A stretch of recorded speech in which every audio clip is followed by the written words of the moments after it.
Good news, some people like BB&T had plenty of money relatively because there was a huge flight to quality. When liquidity problems are interesting in that some people get more money because there's a flight to quality. And we were able to do $6 billion worth of financing for local entities, so we could look through and see that the local hospital, local university was actually in great financial shape, and they didn't really need the insurance, and we didn't have to rely on the Standard & Poor's, Moody's, and Fitch ratings.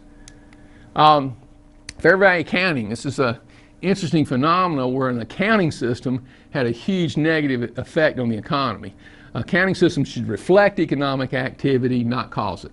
Now the fair value accounting is deceptive because it sounds good. It's called mark-to-market accounting. What's wrong with that? Well, the problem with that is there are times that markets really aren't functioning very well when there's a lot of panics going on.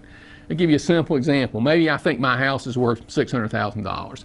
In this very tough market, the only buyer is somebody that wanted to steal it and would only pay me $300,000. Well, I'm not going to sell my house. And the reason I'm not going to sell it, I don't own a penny on it. I think it's worth $600,000. I don't have to sell it. Under fair value accounting, though, that house would be valued at $300,000. Even though I'm a buyer, I've got the money, and there's just simply not, there's not a market price. There has to be a willing seller along with a willing buyer. That was a major cause of the systematic liquidity problem. And let me explain that in a couple ways. First, let me give you an example. Let's say there's a $100 million bond out in the marketplace, and this bond is based on mortgages to individuals secured by their houses. Some people aren't paying on their mortgages, and using a rational and even conservative economic analysis, you know that some other people aren't going to pay, but based on the cash flow from the mortgages, that bond ought to be valued at $80 million instead of the $100 million, so it ought to have a $20 million write-down. But this was a panicky market where the only buyers were people that wanted to steal it, and the only buyer would pay only $50 million. So under fair value accounting, the financial institution that held that bond had to write down the bond, not $20 million, not to the economic value, but to the fair market value under this accounting system by $50 million. Well, if they had written it down $20 million times 10, that would have destroyed $200 million in lending capacity. But if they had to write it down $50 million, that destroyed $500 million in lending capacity. Interesting question. Why didn't people like BB&T that have plenty of money, why didn't we step in and buy this bond? It's a great deal. We could buy it for $50 million. It's really worth $80 million. Even though we had the money, and even though we knew it was a great economic deal, we wouldn't take the accounting risk. Because even though the bond is worth $80 million, in this panicky market, we didn't know that next quarter it might not be valued at $40 million, and we'd have to take an accounting hit. So the market, so it's, in a way, the accounting system kept people from driving up the prices of the bonds because we wouldn't take the accounting risk. There are all kind of other problems with fair value accounting. It doesn't consider gains. It's really a random system. I was the head of BB&T, CEO of BB&T in 1990 when we had a similar, not quite as dramatic, real estate crisis. And I guarantee you, if we'd had fair value accounting in 1990, the whole economic system in the U.S. would have collapsed. One fundamental thing that people don't understand, we do not have a market-based accounting system. The accounting system in the United States is determined by the SEC, a government agency, and they set the accounting rules. I don't know of any major company that uses GAAP accounting, SEC-determined accounting, to manage their business internally.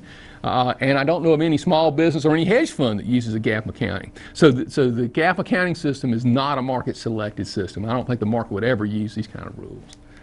How about something called Pic of Payment Mortgages? This was one of the areas where there were large losses, had a big negative effect on residential real estate market. A Pic of Payment Mortgage, for example, is where you go buy a house and you get a mortgage, and the interest expense per month is $1,000, but you only pay $500. So each month you owe more on your mortgage. So at the end of 5 years, you owe a lot more than you do today. Interesting product, right? These mortgages were primarily offered in fast growth markets like Southern California and Southern Florida. And the theory was go buy as big a house as you can possibly buy, leverage it to the hilt, and refinance. It turned into a disaster, of course, when house prices started falling.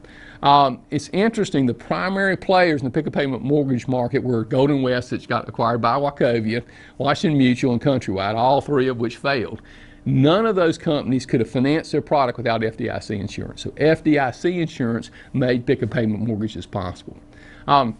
I'll come back to the relevance of this in a minute, but BB&T chose not to do Pic of Payment mortgages. Not because we had some brilliant insight from an economic perspective, but over an ethical consideration. We didn't see that the housing prices would fall, but we knew housing prices wouldn't continue to appreciate 10% a year for perpetuity.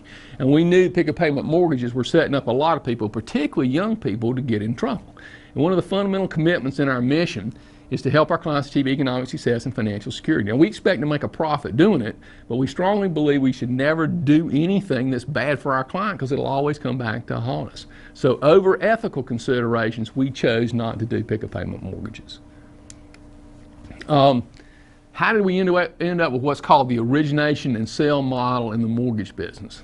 When I got my first house back in the early 1970s, I went down to a local savings and loan institution. I got an 80% 30-year mortgage. I put 20% down, and 95% of people in America did that. The savings and loan industry had financed housing in the U.S. for 60 years. They had had a very low loss rate. Since they were both making the mortgage and holding it, they were really concerned about credit quality. Interestingly enough, and this shows how long-term and interconnected government policies can be.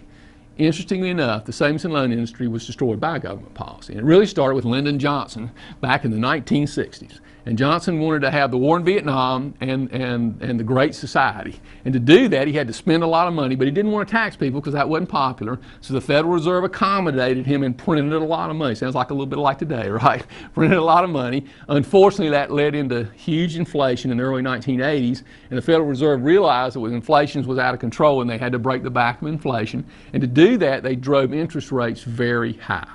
Now, the savings and loans have been making these fixed rate mortgages for a long period of time, and they've been financing it with certificates of deposits. So when interest rates went up real fast on their liability side, on the CD side, they got killed with a negative spread, and many savings and loans failed. And then they got help from the government through the FSLIC, now the FDIC, which was their regulator. And the regulator did two interesting things. One, they forced a lot of savings and loans to what's called hedge their interest rate risk. Well, the dilemma is you can't hedge an interest rate risk in a home mortgage because there's no prepayment in the home mortgage. So when rates started falling, they lost billions and billions of dollars on their hedge position. Then secondly, the FSLIC strongly encouraged thrifts to get into the commercial real estate business under the theory that you couldn't make money in the residential real estate business. And commercial real estate business is financing shopping centers and office buildings. And the thrifts had no experience in that business. And then in the early 1990s, they had huge losses and many more thrifts failed. Into that vacuum is where Freddie Mac and Fannie Mae came. And what Freddie Mac and Fannie Mae did is they drove all other participants out of the marketplace. Remember, they were leveraged 1,000 to 1. They had a government guarantee on their debt, and they therefore had the lowest cost of capital. So nobody could compete against them. BB&T would have loved to fill that vacuum. We were in the residential lending business and would have loved to fill that vacuum, but you can't compete with the government. So they basically drove everybody out, initially out of the prime mortgage business before they went into the subprime business. So interestingly enough, if you want to know why Golden West got into the Pic of Payment mortgage business, it's because they couldn't compete with the government. They were driven out of the prime business. And then Freddie and Fannie really accentuated what's called the broker model, or the originate and sell model. And the reason they did that is they had this goal set by Congress for affordable housing. Their natural market wasn't creating that many high-risk mortgages, so they had to set up a system with local brokers, and they went to people like Countrywide and Washington Mutual that have subsequently failed and said, look, feed us these high-risk loans because we've got to reach this affordable housing goal. Now, the difference between the originate and sell and the origination hold model is pretty fundamental. If you make a loan and you hold it, you got the risk. But if you make a loan and you sell it to somebody else, you don't have the risk after it's sold. So it creates what's called a perverse incentive. And the way that works is that initially it often looks like sloppiness, and then it gets into fraud. Individual comes in and says, well, you know, I'd like to buy a new house, and I made $60,000 last year, when he really made $50,000. The broker says, well, didn't you really make $70,000 last year because I could get you a bigger mortgage? And then Standard & Poor's, Moody's, and Fitch, government-sanctioned entities, did a horrible job of rating these instruments as they were sold into the capital markets. And then we got the innovation of the investment bankers that took a number of these things to the extreme. Now, a lot of people say, well, these investment bankers were greedy. Well, greedy is an interesting word. A lot of them lost their jobs, lost all their net worth. What I think they were was dumb versus greedy. They really didn't think about the long-term consequences of what they were doing.